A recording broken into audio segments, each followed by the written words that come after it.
So my friend Paul and I, once in a while we try something that most people probably at this point take for granted, but we're very unique people. We don't take anything for granted. We go to this chicken place, which will remain nameless because I don't want to get sued, and we attempt to buy chicken.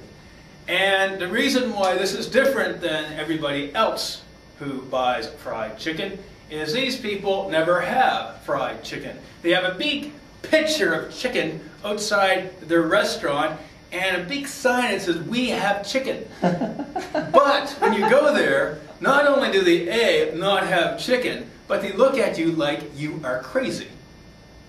They have this look on their face like this.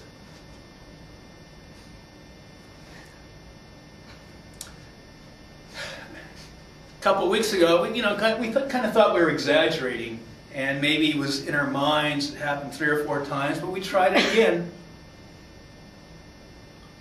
No chicken, but this time actually they had 2 pieces of chicken.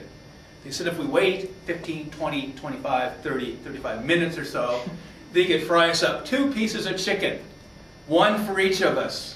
It was very sweet of them. And my point is, how far must your head be up your freaking ass before you have a chicken joint without any chicken? Do I hear amen? See, that's funny because we don't say amen around here.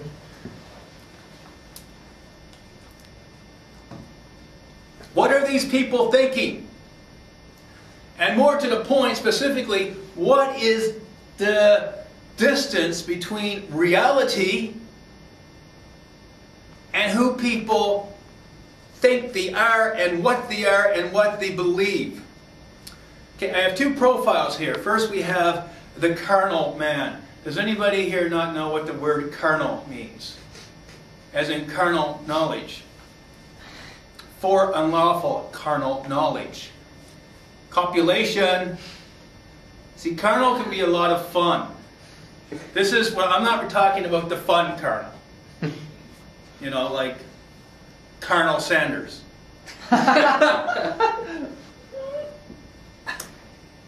I'm having a chicken theme here. Can't concentrate on the chicken.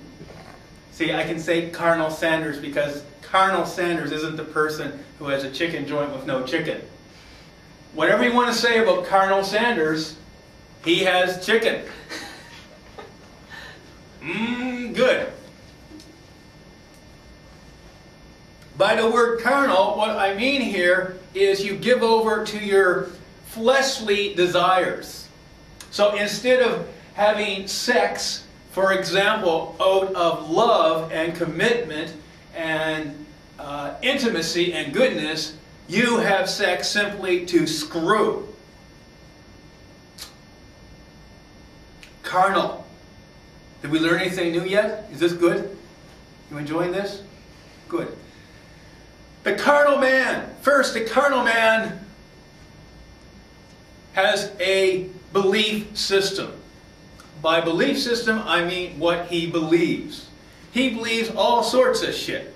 And the reason why the carnal person believes what he believes is because this is what he learned or she learned when she was young.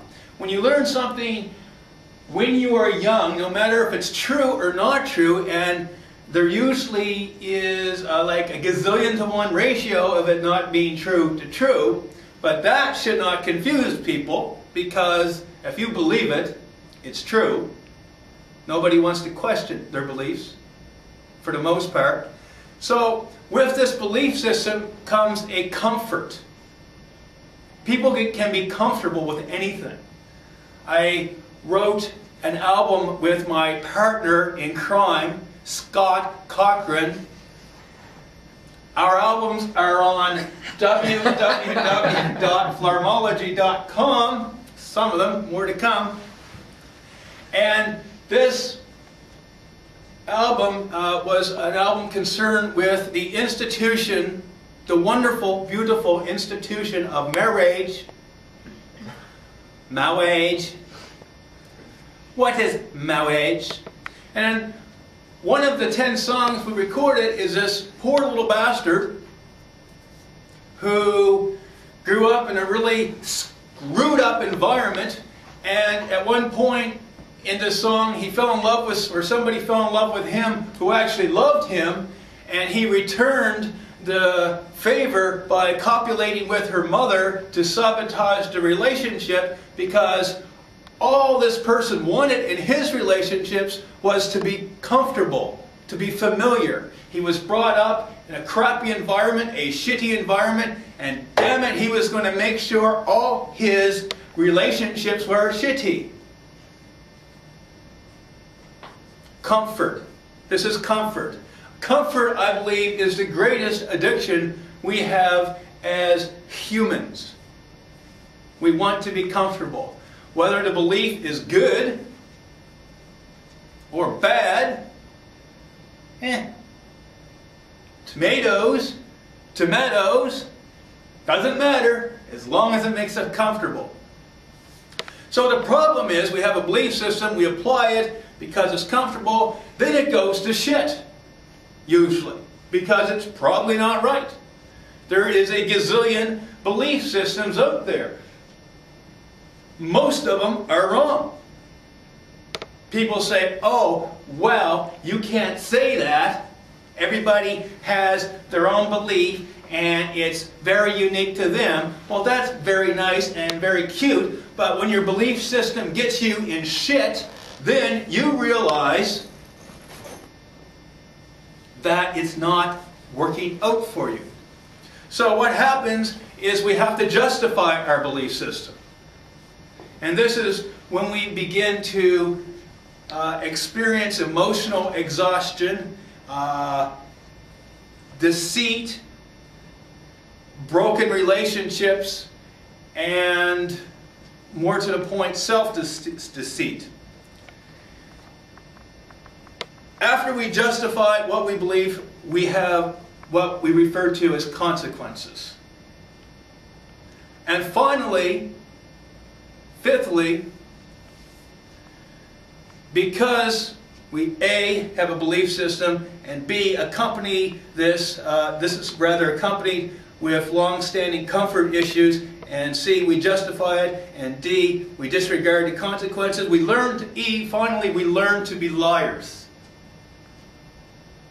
It says in the Bible that the devil is the prince of liars. And they asked Jesus, they said, Jesus, is this your kingdom? And Jesus said, are you crazy? Do you think they'd treat me like this if it were my kingdom? He says, ultimately it's the devil's kingdom. Whether or not you believe in a literal devil or a metaphoric devil, or lots of little devils, or devils as a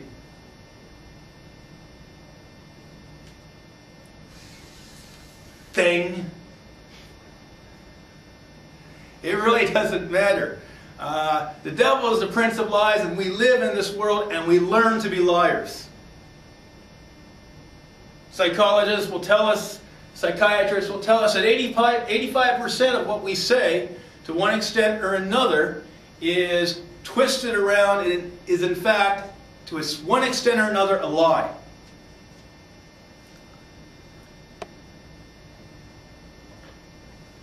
This is the carnal man.